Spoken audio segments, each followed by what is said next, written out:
You know the sound, I'm sorry to cut you Yes. off. This is very terrifying. There's a helicopter right there. Yeah, my knees ache, my body shakes because of it. What is exactly crossing your mind right now? That it will bomb the place where That it we will bomb are. us. Yeah, it will bomb us. Because I saw it many times in Gaza, you know, bombing us. I saw it many times. All right, this is the story of Abubaker Abed. He's 22 years old, never left home, never stepped outside of Gaza, and that's in large part because of the blockade Israel has imposed on the Strip for years. And then, after October 7th, as Israel started bombarding Gaza, he became an accidental war correspondent, documenting the horrors, the killing of his own people, and destruction around him for the world to see, hoping it might help bring an end to the bloodshed. But 19 months go by. Israel hasn't stopped. Many of his fellow journalists have already been targeted and killed by Israel. So one day, his mother turns to him and says, "If you stay, you'll harm your family. They'll bomb us with you." And so he leaves, for the first time, carrying nothing but a small bag and the many guilts that come with surviving. So I recently sat down with Abubaker in Ireland, where he was able to relocate in April of this year to really understand the weight of the decisions he was forced to make and his unbearable pain of leaving Gaza.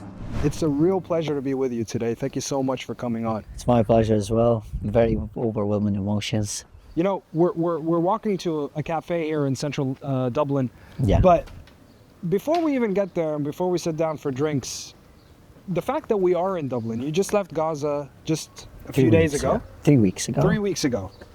And it was the first time you've ever left. And Yeah. we're here in Ireland right now. Yeah. What's going on in your head? Take us through what's happening inside your head right now. Well, I think the first thing that you can really think about is just, you know, it's like taking someone from the lowest degree of hell to heaven. To heaven. Yeah, this is heaven.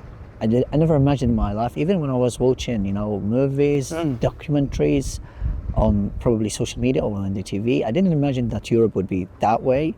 There's too much luxury, the buildings are fussy, you know, it's But why would you use the word heaven specifically? because what I've been living through for the past 22 years, my whole life, and when I first set foot here in Ireland, I said one thing to myself, that I never had a moment of life in Gaza. It was just 22 years of death. Never had a moment of life in Gaza. No, never. Because what life is here and what life is in Gaza is totally different, and you cannot juxtapose both lives.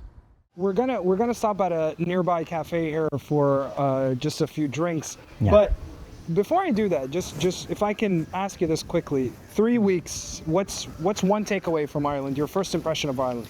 I think it's Palestine in another part of the world. I really love. Really, you think so? Yeah, I think so. I really love the fact that you're seeing the Palestinian flags outside of one of the cafes. Yeah. There's a Palestinian flag outside this cafe that there we're are about to even go many little signs of support outside. Yesterday, when I was walking, when I was driving around, Yeah. I saw a big banner outside in one of the buildings calling for a ceasefire.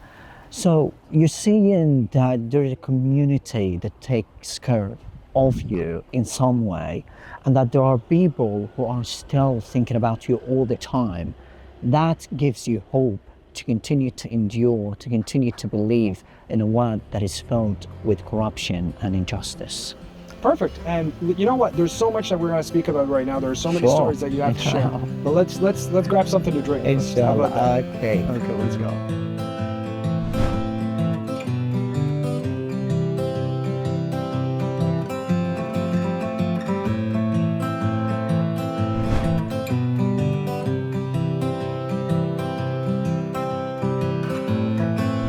All right, Abubaker, we just sat down. We got some drinks. You know, I think this is worth noting. So I got coffee, but you actually got milk, got some warm milk. Yeah. And this is because you have malnutrition right now. You're suffering from malnutrition. Yeah, that's correct, and that's one of the main reasons why I left. I had an acute malnutrition, probably by the mid of March, last March. Yeah. And then the doctor told me, Abubaker, you know very well that you have a fragile body. You're working, every hour, even every single minute, and you don't have food. You don't have, anything to replace that energy that you're exerting. So you have to become expect very the low worst. energy. Because I can even barely hear you. and I feel like Because one of the main reasons why you can't hear me very properly is the fact that I was diagnosed with bronchitis many times, and this really affects my voice most of the time. But again, I had contracted a variety of diseases throughout the genocide, which is still ongoing, unfortunately. And being immunocompromised, not having food, enduring the starvation, not having the very, very simplest things, food staples, even the water is contaminated. When I arrived here in Ireland, I had such a bottle of water, like this one. It was a carton bottle of water. Had a look, and it was very pure. That even my face the was... water itself. Yeah, it was very pure, and my face was mirrored on it. And then the idea or the emotions... That to you was a evolved. luxury. Yeah, it was too much luxury, because it was just a week ago, probably 3 days ago at that time, that I was drinking contaminated water coming from the sewage. It's very, very destructive to my body. And this is across all of Gaza. Yeah, this is across all of Gaza now. The reports last time, like I reported, that was 96% of the water in Gaza is contaminated, and people don't have accessibility to water, by the way. So I remember just a week before leaving Gaza, I was digging deep into the ground to get, some water, not necessarily potable water, potable or non-potable, but water. The water crisis in Gaza is always escalating, has always been escalating, because Israel has been, this is something we've reported in Gaza, I've reported myself, Israel, particularly in Deir al-Balah, where I was living and where my home is, it has destroyed more than 10 wells, particularly in the eastern outskirts of the city, and it has also cut off electricity to the desalination plants in Deir al-Balah. So the entire population in Deir al-Balah and central Gaza right now are struggling to find a sip of water, and Deir that al-Balah has is where you're caused... from. Yeah, it's where I'm from. Deir It's al-Balah just is where a you're from. tiny, refugee camp of around... Central Gaza. Yeah, in central Gaza of around 15 square kilometers, so it's not that big, and even the population there is just around 80,000, maybe less than that normally, but it was the main haven for the entirety of the Gazan population during the genocide, and sometimes the population there reached up to 1 million people, so it was too highly and increasingly overcrowded all the time that you couldn't even set foot on any meters of the land. But you can see that the conditions that Israel has created in Gaza are just beyond nightmarish, and this has stalked and taken a very heavy toll on every single one, particularly the children. Abubaker, let's take it to your last 24 hours in Gaza before you left. Obviously, I think the story of you leaving is already something that we're going to unpack, but even the 24 hours prior to you leaving. Yeah. Do you remember your last, I'm sure you do, but what's the most pressing or the most vivid memory that still stays with you weeks later, that you still think about from your last day in Gaza? Well, lots of memories, to be honest. I can't really, Is there a specific thing that you keep thinking about? I Is it like your room, your roof, I think your neighborhood? I had a cement room, in the third floor of my house. That is a place. A cement room? Yeah, cement room. Okay. And that's a room that I was always staying in, reporting every single day. And that place really means to me a lot. Like, I was having a makeshift desk. Yeah, to write my reports and to report from there. Right. In that cement room, and it was like, I remember going up the stairs on that day, the day I left, and had a look around. Just promised myself that I would be coming back again, because this is the room that has shaped up Abu Bakr's life. This is the room where Abu Bakr flew to this outside world, because Gaza is a kill zone, it's a death camp, where Israel is unleashing hell on the entire population, including me. So I think this room really meant to me a lot, and I really want to visit it again. But of course, again, there are loads of memories that I still haven't, that I've taken with me from Gaza, particularly my family, the tears of my mother when I left, my own room where I sleep, that blue, purple room, everything about it. The street where I was playing football,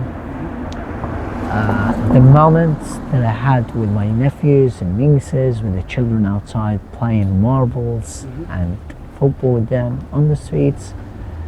Those memories are very simple. Abu Bakr, you have to know something. Abu Bakr is different. There are two lives of Abu Bakr. The professional career, professional life is totally different compared with how Abu Bakr lives in real life. So yeah, it's a huge tragedy that I left everything and I wasn't able to take all those memories together with me, because we were just allowed to take one small bag with us. Going from that, Abu Bakr, tell me about the moment that you knew you were going to leave. You decided to leave. It was a day before leaving. It was only one day before leaving. Yeah, I took a last-minute decision, to be honest. Last minute. Yeah, because the Irish embassy knew my position, knew my situation very well, and was going to respect any decision that I was going to take. So it was the Irish embassy that was involved. That was pretty much scholarship involved. program. Yeah, it was a scholarship program that I was accepted in here in Ireland. So I woke up next morning, talked to my family. I didn't really tell them about anything. They just asked me, like, have you decided yet? And I said, no, haven't decided yet. I've been praying istikhara, which is, istikhara in our religion. Yeah, it's a kind of prayer to ask God. To ask God for guidance. Yeah. Then the next morning, I looked around, looked at myself, looked at my mother, my family, father, brothers, and I said, I would not forgive myself if I stay and harm them. But why do you say harm them? Because I was threatened multiple times by the Israelis over the course of the genocide, particularly during the last 3 weeks in Gaza. There was a campaign, smear campaign, and many death incitements against me by top Israeli media personalities, claiming that I was a Hamas operative. My mother had that feeling that Israel was going to target me. I had that feeling as well. Your mother believed that you were going to be targeted. Yeah, she believed. So basically, she had fears that you were going to be she had killed fears. in an airstrike. Always. When I went out of the home to do my live reports or to do some kind of digital reporting, she had that fear all the time. She lived in constant panic, and that panic never left her. So, for her, it's a tragedy. And for her, it's really hard to tell her son in the end that I don't want you anymore. I just want you to leave because you are a harm to me. I don't know what's left in this life for a son whose mom is telling him like Yes, that's exactly what I was going to ask you. How does it feel to have your mother say something like that? To say okay, it's time for you to go so we don't suffer a tragic death and killing as well. Yeah, it's heartbreaking. It's something I never imagined that I would hear in my life from my mom. And even if you think about it, I'm 22 years old. Yeah, you're very young. I'm very young, yeah, but you look at it, the world is unfair. I'm just 22 years old. Why was I thrown at such decision making? I can tell you from here that no one in the entire world, from the 9 billion people on this planet, could really resist taking such a decision. Leaving your family, leaving your home, leaving everything behind, and just leaving Gaza and departing the territory where you were born and raised, and not knowing whether you would come back again.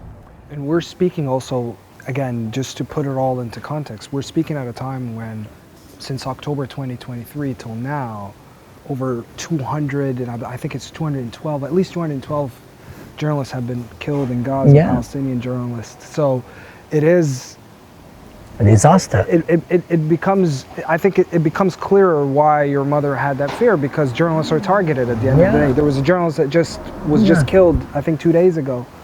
Yeah, Hassan Slayer. Hassan Slayer. Yeah. Yeah.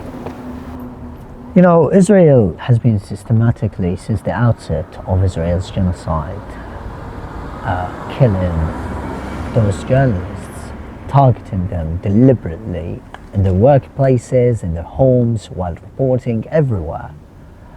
And it's not accidental that Israel has killed 215 journalists and just blocking things out of the air and making up stories that they were involved in terrorism or something.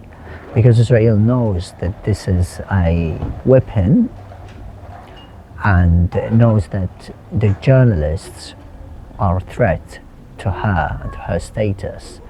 So that's why targeting journalists was constant. And even right now, seeing that the killing spree is just growing every single day, and we're seeing more journalists being killed every other day. The top ones have been murdered. Even the less prominent have also been murdered and targeted. So for me, I'm very fortunate to have survived, and I don't think I deserve a bit, like I deserve this chance more than anyone in Gaza, more than my colleagues, more than the little children, the very young born babies. No, I don't deserve this chance more than them. I don't accept it even, but If I can ask you, Abubaker, what's it like being on the other side right now? And what I mean by that is, you know, checking news, checking updates about Gaza from the outside and not from the inside. What's that shift been like? it's lethal. Lethal. Yeah, it's lethal. It's like, you know, imagine yourself, you know, standing still, not being helpless, unable to do anything, and just watching from afar, and your family might be the next target. So constantly you have that haunting idea that one of the pieces of the news might be Abed's family has been targeted. Family, sure. So what would that be like? So my heart is pounding and racing every single day, and I can't even, you know, stop imagining. Even while talking to you, I'm thinking about them. So I have two parts of my mind, one with you, one with my family, one there. And that's constant. That's non-stop. That's non-stop. It's non-stop. And what can you do? I'm trying here, I'm talking to you right now, I'm talking to, you know, I was in the Irish Parliament, I talked to the Parliament members there. I'm trying to make a change, but I'm not, you know, I'm not in the position of a leader, of a president, or of something to change anything, because the world is watching silently and is standing by passively, not doing anything, because those governments, most of the governments, if not all governments across the globe, have been complicit and actively participating on the ongoing genocide against my people. And one of the reasons, like, okay, I have survived, I'm safe, but one of the reasons that I'm here and will continue to be here and out and in different places is just to make sure that I'm gonna hold accountable everyone who was responsible for the killing of my very dearest friend, my aunt's family, many of my neighbors, and for the suffering of my family. I'm gonna hold them accountable, all of them, and I hope I can achieve that. Can you tell me about the day you left? You said it was a last minute decision, and then you made it. You decided to go, you spoke to your family, and then you had everything settled in terms of the papers, your scholarship papers with the Irish Embassy, and all that was done. Yeah, everything was done in those days. You took a bus, and then you crossed the separation fence Yeah, in Gaza yeah. into historic Palestine, modern day Israel, and then you went to the Karam Abu Salim crossing. Yeah. Can you tell me about that ride, that bus ride, as a Palestinian from Gaza who's never left their whole life, 22 years, and then now you're... Until now, since leaving Gaza on April the 16th, I can't believe that I have left. I'm saying to myself all the time that I will wake up from this a dream. That's what I'm, yeah, I think it's a dream. It's still a dream. I have to be honest, like, sometimes I sit with myself and weep because like what I lived in the past 22 years was unbearable, was insurmountable. I have a long story beyond who Abubaker is. Abubaker hasn't become the person whom you're talking to just out of nothing, but out of pain, out of suffering, and out of real challenges he's faced in his life, in his entire life. But the day left was mixed with, you know, with overwhelming emotions, wrath, deep homesickness, and love, and everything. I was acting like a robot, you know what I mean? So I was just like, you know, I'm looking on my right side, my left side.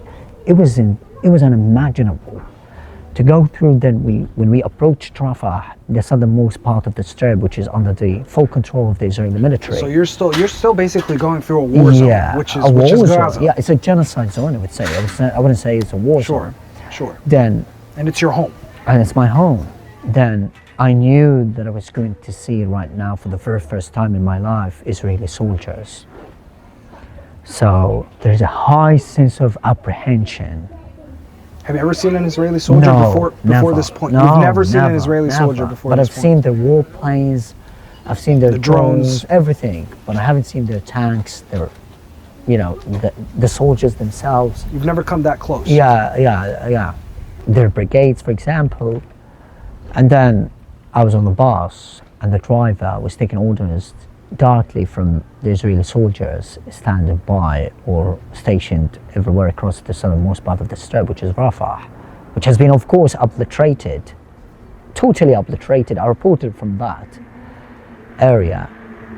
So first I was like looking on my right side and my left side. There was also an Apache helicopter flying low over us, you know, and it was, you know, it was very, very, very annoying, irritating, producing sounds that terrify anyone in the globe. So then I saw the soldiers. There was a barrier that we had to get past by, and then the soldier you know, had that barrier away, and then we moved, and I saw them. They were wearing sunglasses. Some of them, many of them, all of them had M16 guns over their shoulders. They were in their military gear. They were very mean. They're very, very, I'm sorry to say this, but they're very disgusting people. And I looked at them, and two soldiers and a tank and another tank, Apache helicopter, and the obliteration sounds, you know, when they plant booby traps to annihilate an entire area. We were hearing that all the time because Israel was destroying everything in Rafah on that day. So the sounds were terrifying, were beyond horrific. And then I saw one of the soldiers raiding a house, shooting relentlessly on this house, piercing or penetrating the home walls. So I was filled up with anger. Like, what am I doing on this bus? I just have to get off it and go straight away to do something, to prevent him from doing something. He's destroying my homeland.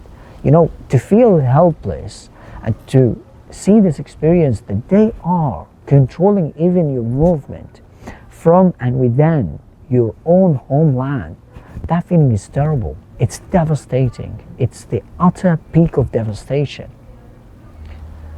So after it, I was like, I couldn't hold my senses, to be honest, at all.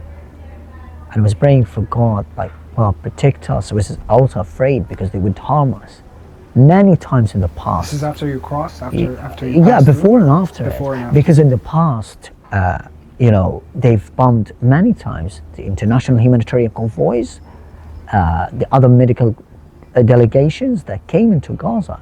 So they have no exceptions. There is no bottom to the war crimes. You didn't feel safe. You still I didn't feel safe, yeah. And I knew that at that time, I knew that I was going to be interrogated because I was a journalist and I'm the most well-known face on the bus. I knew that. So after it, we got to the Palestinian side. They were lovely, very adorable. And later, we walked to the Israeli side. So there were automatic checks where you would raise your hands and stand very steadily to be checked, and you put out your things in a bin, and after it you go to the Israeli soldier who was on a laptop, like a desk like this, and he starts typing on the laptop, looking at the ID and everything. So when I put out my things for them in a bin, they confiscated some of them. And then I asked what were the one things of them, that they took? they took a charger, a flask, and some of my clothing. So I wanted to take them back because they mean to me a lot, and they were the only things that I could really take out from Gaza. Did they give you a reason why? Did they say They why? didn't give me a reason, but I was seeing like one of the security officers shouting at one of the Palestinians and saying, "Those things, go back to Gaza with them. Don't come with them to Israel." So I felt About the items.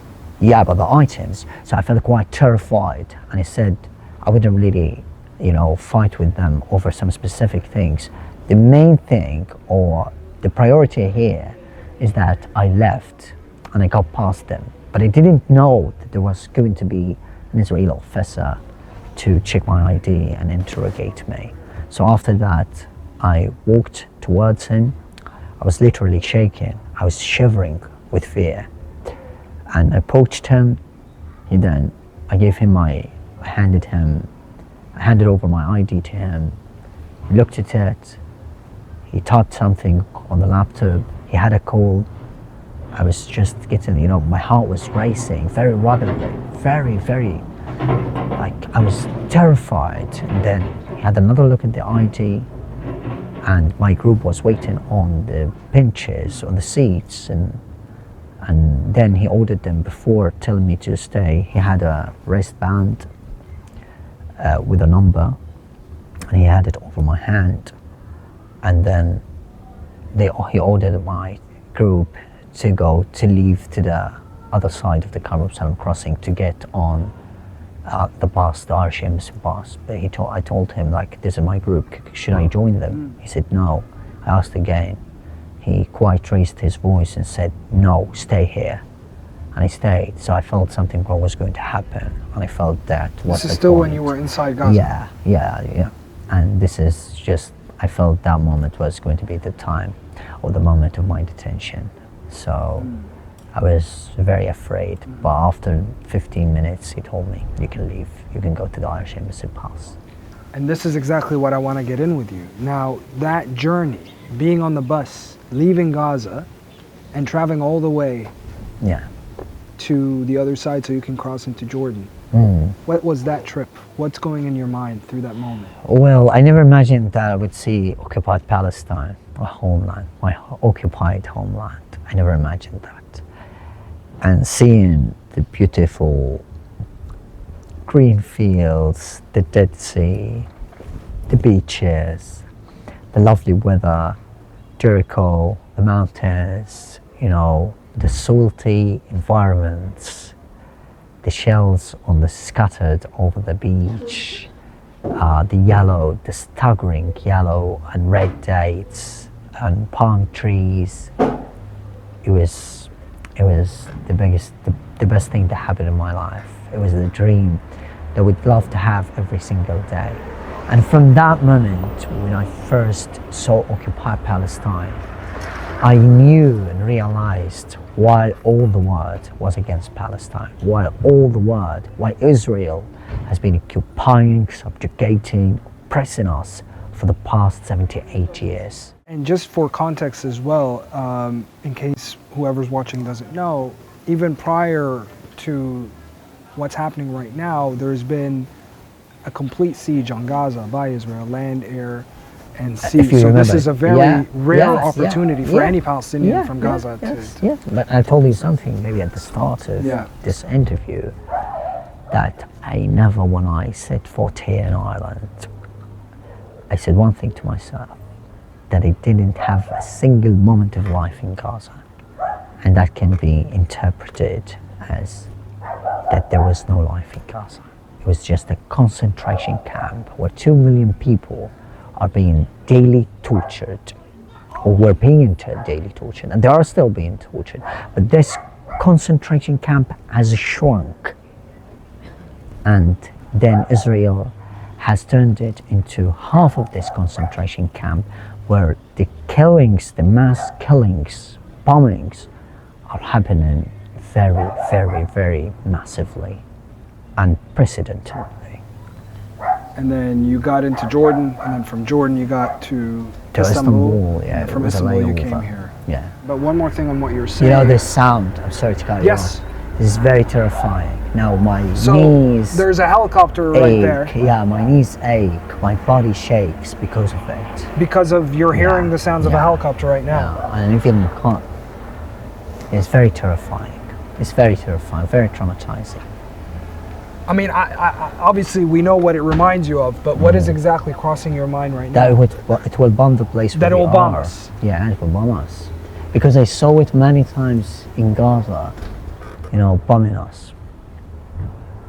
I saw it many times. Can I wrap on this question, Abubaker?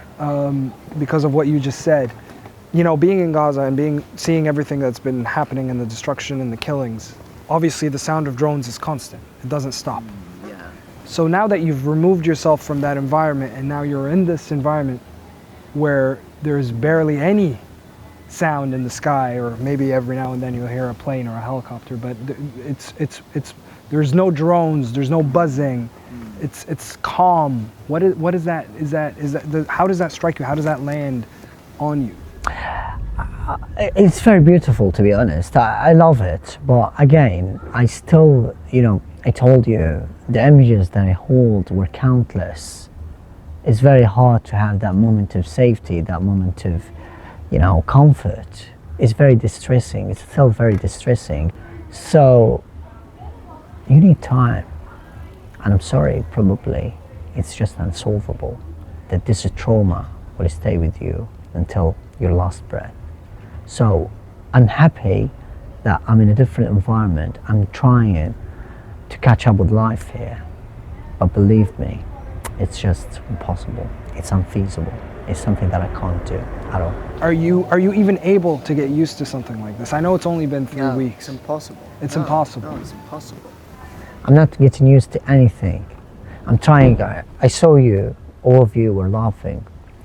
Probably you saw me laughing or trying to share that laugh or exchange some of the smiles Off camera, with you. sure. Yeah, we were trying off to exchange camera. small talk and laugh jokes and stuff. Yeah, you were laughing, and probably I pretended to be laughing, but the reality is that I'm broken from my inside. I'm simply broken, and I can't even have a single moment of happiness. I can't really have that moment of happiness. Even I have remorse in my heart for having this in front of us right now. Because I know Milk in the water. Yeah, the milk in the water. They are very simple things, but for my people in Gaza, they are treasure. They're gems. So I'm sorry to say this, but if anyone from Gaza has seen this, I'm very sorry to have this cup of milk. You and feel bottle of guilt? water. Yeah. I feel very guilty, but yeah, there is remorse sometimes. You know, probably I need to repent from doing this thing. So I'm very sorry. We'll tell you what, Abubaker. I mean, we just wanted to get a little segment here out in the sun, enjoying this good weather. But like I said, there's still much more to talk about. We're going to go to a friend's house and just sit there and talk some more and chat and unbox everything that you've been through the last little while. Sure. Thank you. Thank you for doing this. I'm so pleased.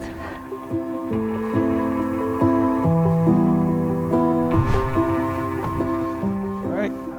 You know, I can't even begin to imagine a lot of the stuff that you saw and you reported on, but if I were to ask you about one particular thing or one story, one event, something that you saw that you still haven't overcome or overseen or been able to forget, really. No, there are dozens of stories.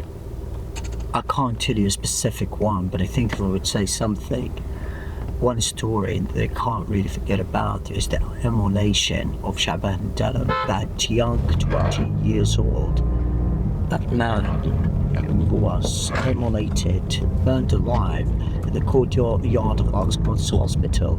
And I'm just living one street away from the hospital. So it's just This was filmed, I believe. Yeah, Like, this it was a viral video, yeah, right? Viral video that went viral on social media and everywhere. So I left only 120, 200 meters from the hospital. And when that particular strike happened, I was very harshly awakened. We were terrified, and then several bombings happened as a result, because there were, it wasn't a single bomb. There were different bombs that hit that place where Shaban was there. So He was the one with the IV. yeah, with the IV In his arm, yeah. in his arm, and he was just relaxing in his medical bed in the courtyard of the hospital. And a week before that, he was injured in a separate airstrike on the nearby mosque around in the surroundings of Al-Aqsa's hospital. He was injured with a severe head injury. So he was injured and then he was killed. And we have such a story with thousands of people in Gaza. So I remember that time when I approached his family, it's like I knocked on the death door. I was literally unaware of how to do such a story, of how to approach this family, what I should talk to them, what I should tell them. What should I ask them? What shall I ask them? That this man and his cousin, they have seen their loved one being burnt alive in front of the eyes of the whole world.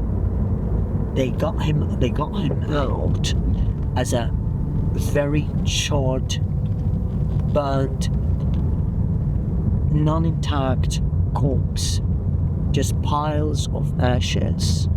That's how they pulled him out from that place after being totally immolated and incinerated. So I sat with them and I said from the start, I don't know what to say. I'm just here to report your pain. I kept listening until the very last second. And after that, I was just dejected. I couldn't really understand what I was doing. I felt very guilty to do this story, but I still feel that guilt in my heart and that sense of regret that I did it. But then I wrote it. It was stubbornly, massively devastating for me. I can't really forget about it because there are similarities between me and Shaban. He speaks very good English. I speak English. He is a memorizer of the Quran, and I'm a memorizer of the Quran, alhamdulillah. And he was always willing to go abroad and continue his studies. He's a very honest, kind, lovely man. That's what he heard about him, and that's what he can see. So we have loads of similarities, and he's my age, he's my generation, just 1 year younger. So that's my story, that's my pain, and that's what I've been going through. You feel like that could have been you? Yeah, that's what I was going to say. You felt like it could have been you. I could have been Shaban at any point. Anyone could have been the next Shaban. And still now we're seeing that Israel could at any moment just re-simulate this story, because no one tells her what she's doing. So it's as simple as that. Israel is doing whatever it wants. It just bombs everything, annihilates everything. It doesn't make any exceptions. No one is spared from the Israeli airstrikes and bombs. That's why I'm very lucky to have survived. Come on in. Hey, good to see you. Thank you. Kieran, good to see you. Good to see you. Thank you so much. Thank you for welcoming us to your house. My pleasure. It's great to have you here. Thank you so much.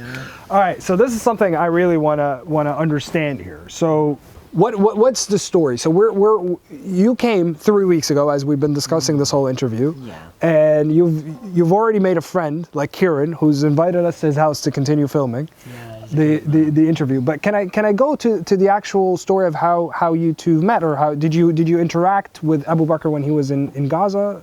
Was that the story? Well, I really, I'm sorry to take it first. Answer. I recently knew that he was following me on Twitter, but I didn't know that. But then I think he took my number from Tony Greaves. I know Tony. He's a journalist from Ireland. And after that, he contacted me, and we wanted to hang out together. And then. But did you speak when you were in Gaza before you came? You didn't speak when you were in Gaza, when Abubaker was in Gaza? No, I was following Abubaker on Twitter. As we know, no external journalists were allowed into Gaza, so I wanted the on-the-ground reporting to know what was going on. So I followed best recommended journalists, and Abubaker was absolutely one of them. So when I saw a tweet Abubaker sent about arriving in Dublin, Ireland, I said, well, I'm going to have to reach out. We're going to have to connect. And you just reached out of the blue. Well, yeah, it's that's the world we live in, isn't it? With one of the benefits of the modern technology is that you can reach out, and it's Ireland. We have a extremely strong connection with the Palestinian people always, and so we'll always do our best to reach out and be friends and welcome them here. And Kieran, one more question. I look, we're at your house. I don't want to put you under the spotlight too much. Yeah. But why do this? Why? Again, to provide the context is that you're befriending him, but you're also wanting to facilitate whatever project that he's doing. He's involved in an interview. You opened your house to us. You told us we can come and film. What is it about? Is it just about Abubaker? Is it about the situation in Gaza? Why do this from your end? The other way I'd look at it is, why would you not? This is empathy, humanity towards your fellow human beings, something which seems to we've somehow lost in the world, at least our leaders have. That should just be the norm, is that when someone new comes into your community, that you welcome and try and help them out, and make them feel welcome. That's the way it just kind of should be by default, rather than any sort of exception, right? Yeah. None of this comes as some sort of surprise or anything out of the ordinary for you. You're talking about it like this is just basic human connection. No, like when I was fortunate enough to go to Palestine myself, the Palestinians opened their doors to me. It gave me, we shared food, shared their water, shared everything together. So why would I not do the same? Well, I thank you so much again, Kieran. Thank you for opening your house. Thank you for giving us this opportunity to continue the conversation with Abubaker. And I just wanted to thank you. I wanted to do it under the sun, but I think it's getting a bit strong. So we're just all going to move under the shade now. And it's a little bit too hot. In Ireland, of all places, as you were saying. Abubaker, going back to the story of leaving Gaza, do you think, I don't know if you've sat down and thought about this by yourself, but do you think that there's a push to basically evacuate and evict known Palestinian faces like yourself outside of Gaza? So basically the idea of evacuating Gaza, or the idea of ethnic cleansing, becomes a lot more palatable, becomes a lot more accepted in society. Do you think there's a push from the Israeli government for this to happen? Yeah, of course, and this has been their plan from the start. Because we've seen known faces before who've left as well, known Palestinian journalists who've been able to leave, and now you're the most recent one. So I'm trying to see if this is something that you thought about, that you think that this is actually all part of a plan. It's absolutely a part of a plan that has been stipulated since the onset of Israel's genocide. And we've seen that probably, we've heard Netanyahu professing this kind of, plan, ethnically cleansing the entire Gazan population. And even one day said that he would really expel all the Palestinians, and those who have left will not have the chance to go back. So from the start... Is this the same thing like we had the last time? Because there's another helicopter or a plane. Yeah, that one. Yeah, it's a helicopter. Each time you hear it, I can't sing a couple of words while hearing such a sound. It's ultimately terrifying. Yeah, I can't. it terrifies me. I would feel very just worried that this place would be bombed because there is That's where your mind goes to immediately, to an airstrike. Yeah, there's a helicopter, there's an Apache helicopter over us. I might be in danger as well. So, yeah, I feel like my knees ache, my body shakes, as I told you, and you have that sense of, you know, mental illness that you can't really get passed by. I know it's PSTD, but there's no P, there's no post, because it's just ongoing and it doesn't just stop. You will feel that probably to the end of your life. So getting back to where we were. So do you think about why you were allowed to leave now? Is that basically is what I'm trying to get at? Do you think about, is there a bigger meaning to the ability? I mean, I'm sure everyone is glad that you're safer and you're getting treatment for your illness and malnutrition, but what I'm trying to say is, do you feel like there's a bigger objective? Yeah, or a bigger goal? absolutely. They have really declared that since the start. As I told you, we're seeing Israeli officials talking about it. They wanted to take over Gaza. They wanted to occupy it, and you know, they really wanted that from the start because it's a colonial project, and it has been doing so for many hundreds of years, many tens of years. So this is, of course, a big part of the plan, of the whole plan, and they don't hide it anymore. Netanyahu is talking about it, other Israeli officials, Smotrich, Ben-Gvir, and no one is stopping them. So they might go ahead with it, but I can tell you, because I'm there, I was there, I didn't want to leave it at all. I was forced to make such a very agonizing, an annoying decision, impossible decision. I can tell you that no, the Palestinians are made of stern stuff. Palestinians are adamant to stay. They can't leave their homeland. Their hearts are there. Their sweat, their pain, their blood. They can't really leave all that and sell it for absolutely nothing. They're people with a lot of dignity. They've defined all the odds. They've defined what dignity is, what freedom is. And we can see, we can conclude from what is happening, what has been transpiring, because we were watching close quarters, and we're still watching, that Palestinians, whatever you do to them, they will not surrender, because that's their mentality. That's what they have been through. It's been 19 months, all rockets, all missiles, all bombs, all weapons. The whole world is against us. The whole government, I mean, in particular, nothing has paid off, because you can't really defeat a people that is so much connected and rooted in their land, and you know, they are the rightful owners and the indigenous people to the land. You can't defeat them even if you have all the needed weaponry to do so. And that's what we are seeing. That's the evidence. Let me ask you this, because I think you're one of the better placed people to answer this question. I think a lot of people wonder, beyond the videos that they see, beyond the pictures that they see outside of Gaza, is what is everyday life like? Like, how do people wake up and go to eat? How do people wake up and go get a drink? How do people wake up and go to use the bathroom, for example? What's daily life like? That's very interesting, to be honest. But bear in mind, the people don't wake up because they are dead alive. They're dead alive. Yeah, they're dead alive. They're like zombies in the streets because they know that their lives might be stolen in just a second. Their lives can be claimed in just a second because the bombs keep falling on them. So when I was in Gaza and I was waking up just in a normal day, all of the days were bleak and were somber, filled with so much sadness, so much misery, and horror and terror and every sort of pain. So it was just something unimaginable. Someone can't really comprehend. It's incomprehensible.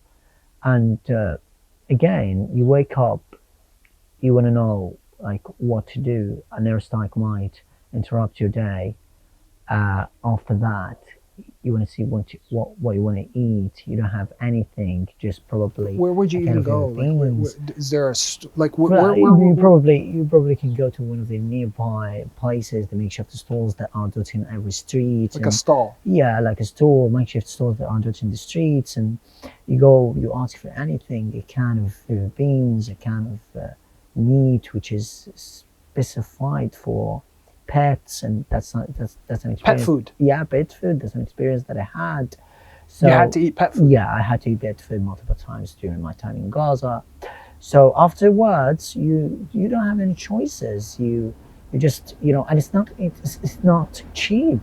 You have a favorite, like you have a can of food that is worth probably, or that would cost you a lot, probably like $3 for one, and it's a very terrible quality of food. So this is a real dilemma that people are experiencing, and that doesn't seem to have any end in sight. So after that, there's water. So there's a struggle for water. If you have it, you would really, you would really have a gallon of water to carry from downstairs to upstairs to put it in the tank, and you have to walk kilometers to trek for kilometers and for long distances and for many hours. And sometimes you don't have that because a lot of people are, jostling for this, for this treasure. It's a treasure for Palestinians. And then you go back, so you eat one time a day or 2 times a day, sometimes just some pockets of pitas or some loaves of bread, and then you just eat 1 time a day. And in the night you have that pain in your stomach because the food that you ate, sometimes it was expired. I had to eat that expired food before. Sometimes it's a terrible quality, and you go back to sleep. But during that time, the 24 hours period, you have to know that this could be your end during the day, that a bomb could fall on you and kill you, and then your life is just away, and has just vanished. And what about daily needs, like going to the bathroom, like taking a shower? If you have water, you can go. If you don't have water, you need to wait. But Where would you wait? normally you would wait for another day, sometimes for a week, sometimes for more than a week. So it depends on To use the bathroom? yeah, to use the bathroom, to take a shower. To take a shower? Yeah, to take a Okay. shower.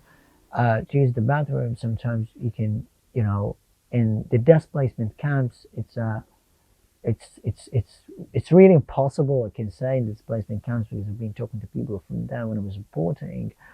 But in your home, it's also the same. You don't have water all the time, so you just have to make sure that you are rationing yourself to specific times to go to the toilet.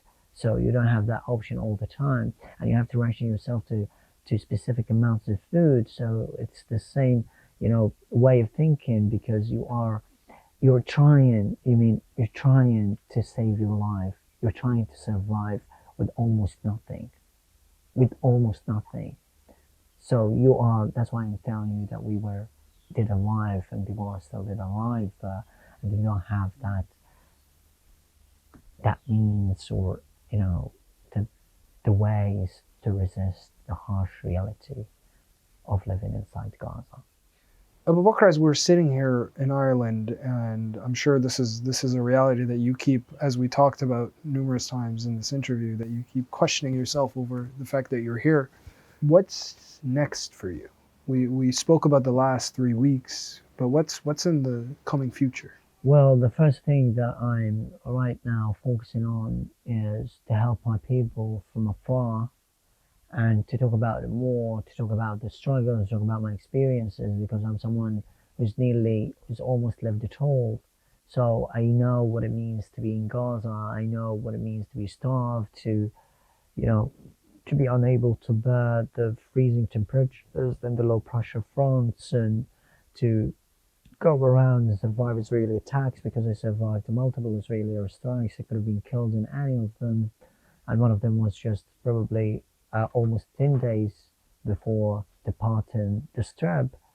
So for me, what I'm trying to do here is to keep talking about Gaza, keep talking about Palestine, telling the governments, encouraging people to do more, to challenge their governments and confront them with what they are doing, and just tell anyone about what Gaza is suffering right now and is going through right now. And that's a huge responsibility. I know, as I'm also receiving my treatment and looking forward to continuing my education. But for me, the priority. You still want to continue your studies here in Yeah, Ireland, right? yeah, Like that's I wanna the plan complete. for now. Yeah, it's the plan, but it's not the priority. The priority It's not the priority. is to ensure that the genocide ends and that my people's agony, anguish, and grief ends as well. That's what it all means to me, because I'm their representative, I'm their tool.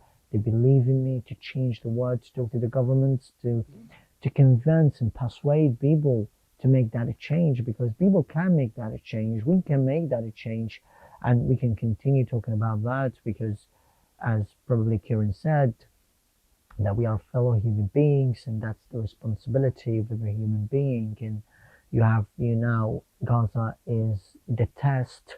Either you maintain your humanity, or you will just lose it and become like a soulless person who lives with no goal in his life, or in their life. So that's my main goal right now here in Ireland. On that note, Abubaker, thank you so much for spending much of your day with us here It's my in absolute Dublin. pleasure. You're so welcome. Thank you so much. I Thank you. appreciate you, Abubakar. Thank you so Thanks much. so much. You're so welcome. Appreciate you It's my coming honor. on Real Talk. Thank you.